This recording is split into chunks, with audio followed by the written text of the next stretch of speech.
Verslo modeliavimo drobė. Verslo modeliavimo drobė arba kitų vadinamas paveikslas tai metodas, kuris labai praktiškai ir realiai padės jums pamatyti jūsų verslo idėjos loginę struktūrą, kuria remdamiesi galėsite sukurti savo verslo planus, strategijas ar kitus dokumentus. Tai tarsi jūsų verslo strategijos juodraštis. Verslo modeliavimo drobės autorius, genialus šveicaro verslo konsultantas Aleksandras Osterwalderis yra pasakęs: "Nė vienas verslo planas dar neišlaikė susitikimų su klientu egzamino." Autorius šią mintimį norėjo pabrėžti, kad šiandieninė verslo aplinka keičiasi neįtikėtinais greičiais. Kiekvieną dieną rinka pasiekia daugybę naujų sprendimų. Pats klientas laisvai renkasi, ką pirkti ir ko ne. Pats modeliuoja, konstruoja paslaugas ar jų kombinacijas pagal savo poreikius. Ką tokiu atveju daryti verslininkui? Ogi į verslo planą ar strategiją žiūrėti lankščiai, keisti jį vos tik pastebėjus naujas galimybės ar trūkumus, tačiau stengtis išsaugoti savo verslo pamatinę struktūrą, vadinamai verslo modelį. Verslo modeliavimo paveikslas turi 9 tarpusavėje susijusias sritis, kurios atskleidžia tai, kaip jūsų įmonė uždirbs pajamas. Šios 9 sritis parodo esmines verslo temas, ką ir kaip jūs siūlysite klientui, kaip realizuosite savo gaminius ir paslaugas ir kaip užtikrinsite finansinį gyvybingumą. Aš jums pristatysiu visas šias sritis, temas, jų tarpusavio ryšius ir pateiksiu pavyzdį, kaip galite patys sudaryti savo verslo modelį. Man šis metodas ypač patinka savo paprastumu, lankstumu ir visuminiu matymu. Pildydami paveikslą, kurdami savo verslo modelį, atsakymams ir idėjoms naudokite lipnius lapelius, kad bet kurią minutę galėtumėte juos pakeisti naujais. Kliento segmentai. Pirmoji tema, nuo kurios pradedame pildyti paveikslą, yra klientų segmentai.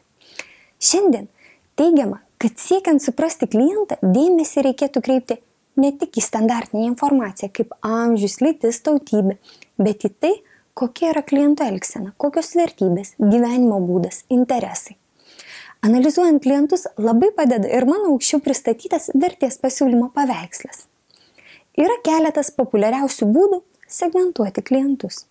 Pirmasis, kai įmonė orientuojasi į masinį klientą. Tokiu atveju organizacijos nedomina specifiniai klientų poreikiai, bet jis siekia patenkinti įvairiems visuomenės atstovams bendrus poreikius. Pavyzdžiui, Skype kompanija, degalai, pieno gamintojai. Antras būdas, kai įmonė orientuojasi į itin specialius klientų poreikius ir siauras apibrėžtas klientų grupės, kurioms būdinga specifinė elgsena. Toks verslas siekia kiek įmanoma tiksliau patenkinti šios nišinės nedidelės grupės poreikius. Pavyzdžiui, šunų maisto gamintojai, rankdarbių parduotuvių savininkai. Trečiasis būdas, kai įmonė orientuojasi į panašių poreikių klientų grupės, tačiau jas segmentuoja pagal pajamų dydį, amžiaus grupės ar kitą. Pavyzdžiui, automobilių gamintojai, mobiliųjų telefonų gamintojai. Ketvirtasis būdas, kai įmonė orientuojasi į labai skirtingas klientų grupės, turinčias savitus poreikius. Tai vadinama diversifikacija. Pavyzdžiui, įmonė prekiauja standartiniais kompiuteriais fiziniams asmenims ir tuo pat metu sudėtingomis technologinėmis sistemomis pagal konkrečių įmonių individualius užsakymus. Vertės pasiūlymas. Antroji tema ar skiltis – vertės pasiūlymas. Vertės pasiūlymas lemia tai, kas laimi konkurencinėje kovoje. Įsivaizduokite prieš jūs 2 kavinės parduodančios kavą už tą pačią kainą. Kurią iš jų pasirinksite? Atmosfera, švara, interjeras, iškaba ir kiti kriterijai, kuriuos vertiname akimirksniu, net neanalizuodami, lemia mūsų pasirinkimą. Vertės pasiūlymas apima ne tik mūsų veiklas, paslaugas, gaminius, bet ir tai, kokią naudą, kokį rezultatą, kokius įspūdžius, pojūčius, išgyvenimus, žinias, laimėjimus patiria klientas mūsų veiklos dėka. Prisiminkite vertės pasiūlymo paveikslą. Jį užpildę, jūs iš esmės galite atsakyti, kaip jūsų produktas atliepia kliento poreikius, koks yra jūsų vertės pasiūlymas. Supažindinsiu jūs su keliais populiariausiais vertės pasiūlymo tipais. Vienas iš jų – naujumas. kuomet įmonė atranda sprendimą patenkinti naujus, iki tol niekieno nepatenkintus ir net neidentifikuotus poreikius. Pavyzdžiui, Danone. Pats produktas sukūrė naują poreikį – maisto produktams turintiems sveikatinimo įtaką ar poveikį. Pranašumas, kai įmonė atranda sprendimą geriau už konkurentus patenkinti tą patį klientų poreikį. Pavyzdžiui, pradeda gaminti našesnius energijos elementus, tvirtesnius baldus ir panašiai. Tokias konkurentų varžybas, kas geriau, greičiau, tvirčiau, mes stebime nuolat. Pritaikymas. Pritaikymas tai būdas, kai įmonė pritaiko savo produktus ir paslaugas pagal individualius klientų poreikius. Produktų ar paslaugų pritaikymas, ar kitaip vadinamas individualizacija, įgyja šiandien dienai vis didesnį populiarumą. Pavyzdžiui, viešbučiai, restoranai, programinės įrangos gamintojai ar net kiti paslaugų teikėjai stengiasi tai įdiegti savo verslo modeliuose. Kai kurios įmonės sukuria vertę tiesiog padėdamos už klientą atlikti darbą. Pavyzdžiui, mano minėta Evernote kompanija, kuri padeda žmonėms nepamiršti svarbių dalykų. Dizaino sprendimai taip pat gali sukurti pridėtinę vertę, nes jie leidžia sukurti išskirtinis dizainas ar dizainas atitinkantis individualias kliento vertybės, klientams leidžia patenkinti savo specifinius poreikius ir sukuria produktų pridėtinę vertę. Prekinis vardas. Prekinis vardas dažnai padeda klientams deklaruoti savo vertybės ir gyvenimo būdą. Dėl to kai kurie klientai teikia pirmenybę tam tikriems prekiniams vardams, o ne technologijams, ne produkto savybėms. Įmonė galėdama pasiūlyti analogiškos kokybės produktą ar paslaugą už mažesnę kainą, taip pat suteikia klientams pridėtinę vertę. Kiti būdai, kaip sukurti vertę, tai ir galimybė klientams sumažinti išlaidas, pavyzdžiui, Skype, galimybė sumažinti riziką, galimybė padidinti produktų prieinamumą, pavyzdžiui, kavos automatai ar gėrimų automatai. Kanalai. Trečioji tema yra kanalai. Analizuodami kanalus išsiaiškinsime, kaip jūsų produktas pasieks klientą. Kanalai tai yra jūsų ir klientų sąlyčio taškai.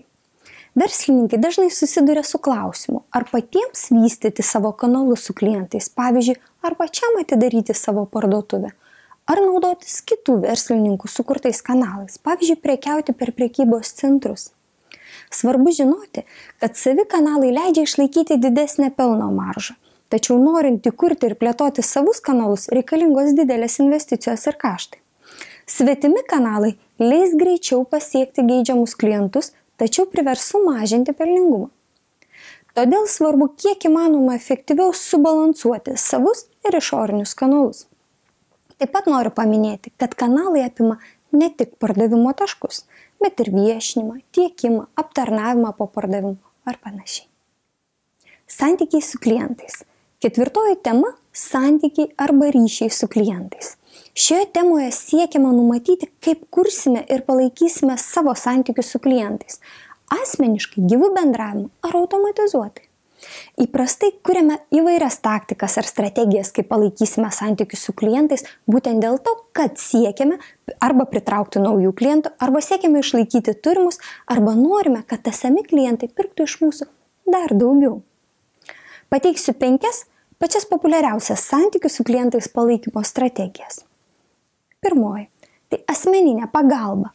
Tai santykių su klientais palaikymo forma paremta tiesioginiu žmogišku ryšiu, bendravimu. Žmogiškas ryšys gali būti palaikomas įvairiom formom ir susitinkant gyvai, elektroniniu būdu, telefoninio pokalbio, vaizdo konferencijos ar kitomis formomis. Savitarna jau yra kitokia forma. Šiuo atveju su klientu ryšys nėra palaikomas, tačiau visas dėmesys skiriamas sukurti priemonės, kad klientas galėtų pats lengvai ir paprastai save aptarnauti. Automatizuotos paslaugos taip pat forma palaikyti ryšį su klientu, tačiau čia procesas yra visiškai automatizuotas. Pavyzdžiui, susimokėjimo už automobilio stovėjimo laiką paslauga, viešbučio rezervacijos paslauga ar panašiai. Klientų bendruomenės yra nauja forma bendrauti su klientais. Tai atvejis, kai įmonė bendrauja ne su konkrečiu klientu, bet su grupe. Pavyzdžiui, administruoja formą internete. Taip pat tai yra populiarėjanti forma bendras kūrimas, kai klientas bendradarbiauja su klientu, kurdamas galutinį produktą. Restoranai, viešbučiai, paslaugų sektoriaus įmonės. Pajamų srautai. 5 tema – pajamų srautai. Analizuodami šią temą atsakykite į klausimus, už ką, kiek ir kaip jūsų klientai sutiks mokėti. Atsakę į šios klausimus greičiausiai atrasite, kad gali būti skirtingos atlyginimo už prekę ar paslaugą formos ar sumos priklausomai nuo kliento segmentų. Yra išskiriamos 2 pagrindinės pajamų formos, kurios dar gali būti skaidomos ir detaliau. Tai vienkartinės pajamos už konkretų sandorį ir pasikartojančios pajamos už teisę naudotis gaminiu, paslaugomis ar susijusios su garantijomis aptarnavimu po to, kai sandoris yra įvykdytas. Taigi, jūs galite gauti pajamas iš kliento arba parduodami fizinį turtą, tuomet turtas pereina kliento nuosavybėn, suteikdami konkrečias paslaugas, kai turtas kompetencijos lieka jūsų nuosavybė, bet klientas gali jo pasinaudoti vieną kartą ar tam tikrą laikotarpį. Taip pat klientas gali mokėti narystės mokestį, kai viena paslauga naudojasi daug klientų, o mokestis klientui suteikia prieigos teisę.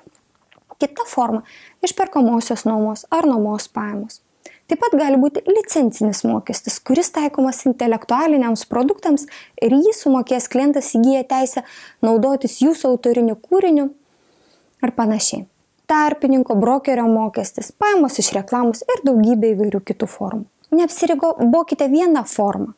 Pagalvokite, o galbūt tas pats produktas ar paslauga gali generuoti skirtingus pajamų šaltinius. Pavyzdžiui, ta pati kirpėja gali ne tik imti vienkartinį mokestį už kirpimą, bet ir imti produktų, reklamos ar gaminių realizacijos, tarpininkavimo mokesčius ir panašiai. Pagrindiniai ištekliai. 6 tema, kurią turėtumėte išanalizuoti. Tai svarbiausi ištekliai, kurių jums reikia, kad jūsų verslo modelis gyvuotų. Ištekliai arba resursai gali būti fiziniai, daiktai, įrankiai, žaliavos, intelektualiniai, technologijos, metodai, išradimai, autoriniai kūriniai ar žmogiškieji, darbuotojai, specialistai, ekspertai. Jūs galite išteklius turėti kaip savus, bet nebūtinai. Jūs galite juos įsigyti ir iš partnerių. Pagrindinės veiklos. 7 tema – tai jūsų pagrindinės veiklos. Šioje dalyje nustatykite tik tas veiklas, kurios yra esminės, kad jūsų verslo modelis veiktų. Pagrindinės veiklas verslo modeliavimo paveikslų autoriai siūlo priskirti 3 pagrindinėms kategorijoms. Jos skamba gan įdomiai. 1 – tradicinė – gamyba, 2 – netradicinė – problemų sprendimas ir 3 – platformos ar tinklo plėtra. Problemų sprendimui yra priskiriamos visos pagrindinės paslaugų rūšis, kaip pavyzdžiui rinkodaros sprendimai, dizainas ar panašiai. Platformos ar tinklo plėtros kategorija apima įvairaus pobūdžio veiklas, kurių pagrindinis tikslas – tarpininkavimas, tarpinių paslaugų ar sprendimų sukūrimas, klientų srautų generavimas, pavyzdžiui prekybos centrai, elektroninės parduotuvės, reklamos pardavėjai. Pagrindiniai partneriai. 8 tema – tai mūsų strateginiai partneriai, nuo kurių iš esmės priklauso mūsų verslo modelio gyvybingumas ir realizacija. Jei prekiaujame turguje, turgaus šeimininkai, net mūsų kolegos prie stalo yra mūsų partneriai. Gaminame detalės, mūsų žaliavų tiekėjai, mūsų prekybininkai yra mūsų partneriai. Dažnai tradiciniuose verslo planuose mes mažai skiriame dėmesio partnerių analizai, tačiau būtent nuo partnerių kokybės, nuo išmintingai sukurtų partnerystės santykių, nuo sutarčių didelė dalimi priklauso jūsų verslo modelio sėkmė, pelningumas, nuostolis. Verslo modeliavimo paveikslo autoriai siūlo atkreipti dėmesį į šiuos 3 partnerystės motyvus. Pirmasis motyvas – našumas ir didesnio masto gamyba. Nelogiška verslininkui turėti visus resursus savo nuosavybėje. Tad dažnai įmonės siekdamos padidinti gamybos mastus ir sumažinti produkto gamybos kaštus, samdo ar dalinasi infrastruktūrą su kitais gamintojais. Pavyzdžiui, didelė dalis įvairių prekinių vardų, šaldytuvų, vaizdo grotuvų ir kitos technikos yra gaminama tose pačiose gamyklose, tik pagal skirtingus užsakymus. IKEA savo prekes įsigyja iš gamintojų esančių pačiose įvairiausiose pasaulio šalyse, kurie gamina ir kitiems užsakovams. Antrasis motyvas – rizikų valdymas ir veiklos pastovumo užtikrinimas. Siekdami apsaugoti savo veiklas ir įvykdyti užsakymus bet kuriomis sąlygomis, neretai net ir konkurentai kooperuojasi. Taip pat sudėtingesni ar kompleksiniai gaminiai dažnai yra apskritai neįmanomi be tampraus partnerių bendradarbiavimo. Pavyzdžiui, vaistų išradimas ir gamyba, informacinės technologijas, netgi Tas pats restoranas. Ar gali būti restoranas be tamprių santykių su savo partneriais? Neįmanoma. Trečiasis motyvas, kai reikia specifinių žinių, infrastruktūros ar veiklų, kurių įmonė neturi. Retai įmonė visą gamybos procesą atlieka viena pati. Dažniausiai atskiri gaminio ar paslaugos elementai yra užsakomi pas partnerius. Pavyzdžiui, mobiliojo ryšio operatoriai įsigyja licenzijas iš programos gamintojų, užuot kūrę programas patys. Draudimo ar nekilnojamo turto pardavimo įmonės pasitelkia individualius agentus brokerius, užuot samdę juos kaip darbuotojus. Kaštų struktūra. Paskutinė, 9 dalis – tai jūsų kaštų struktūra. Analizuodami šią dalį turėtumėte peržvelgti tai, ką nurodėte 8, 7 ir 6 dalyse. Tai yra, kokie yra jūsų ištekliai, veiklos ir partneriai, nes būtent šios dalys, jų mastas ir pobūdis nulems jūsų kaštų struktūrą. Vieni verslo modeliai bus labiau priklausomi nuo kaštų, kiti mažiau. Pavyzdžiui, pigių aviaskrydžių kompanijų verslo modelis iš esmės yra paremtas žemų kaštų principu. Ta kompanija, kuri geba atrasti mažų kaštų sprendimą, gali pasiūlyti panašią kokybę už mažesnę kainą, rinkoje laimi. Tačiau taip yra ne visur ir galioja ne visiems verslo modeliams. Pavyzdžiui, įmonės, kurios siekia pasiūlyti aukštesnės kokybės išskirtinius gaminius ar paslaugas, nesiekia žemiausios kainos, bet didžiausią dėmesį skiria kokybiško individualaus pasiūlymo sukūrimui. Tokios įmonės verslo modelio konkurencinis pranašumas priklauso ne nuo kainos, o nuo vertės pasiūlymo. Taip pat yra įmonės, kurios turi unikalias kompetencijas. Pavyzdžiui, sukūrė unikalią technologiją. Tokių įmonių varomoji jėga ir konkurencinio pranašumo pagrindas yra resursai. Dar kitos įmonės didžiausiai dėmesį skiria būtent kliento poreikių tenkinimui ir jų stiprioji dalis yra santykių su klientais palaikymas ir klientų pažinimas, kad ir, pavyzdžiui, jūsų grožio salonas. Analizuodami savo verslo modelio kaštus, atkreipkite dėmesį į tai, kad yra kintami ir nekintami kaštai. Pastovūs arba nekintami kaštai yra tie, kurių dydis tiesiogiai nepriklauso nuo prekių ar paslaugų kiekio ir masto. Pavyzdžiui, biuro patalpų nuoma, atlyginimai, įrenginių nuoma ar panašiai. Kintami arba nepastovūs kaštai yra tie, kurie tiesiogiai kinta priklausomai nuo jūsų gamybos ar veiklos apimčių. Pavyzdžiui, medžiagos, žaliavos, energijos kaštai naudojami gamybos procese. Jūs jau žinote, kad didesni įsigyjamų žaliavų kiekiai, didesni gamybos masteliai leidžia sumažinti kaštus. Ne vienam tikriausiai yra tekę girdėti klasterio sąvoką. Klasteriai arba kitaip vadinami verslo įmonių junginiai, pavyzdžiui, silikono slėnis, būtent ir susiformavo dėl to, kad įmonės siekdamos sumažinti kaštus bendradarbiavo ir vienijosi naudodamosis tais pačiais resursais.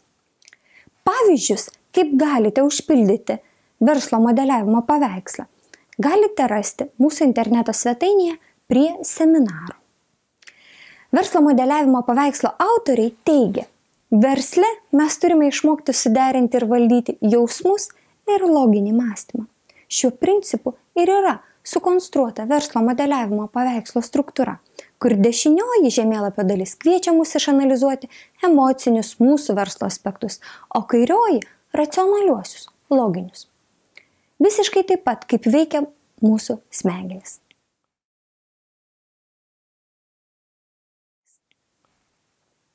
Ačiū už dėmesį ir sėkmės, kuriant ir vystant savo verslus.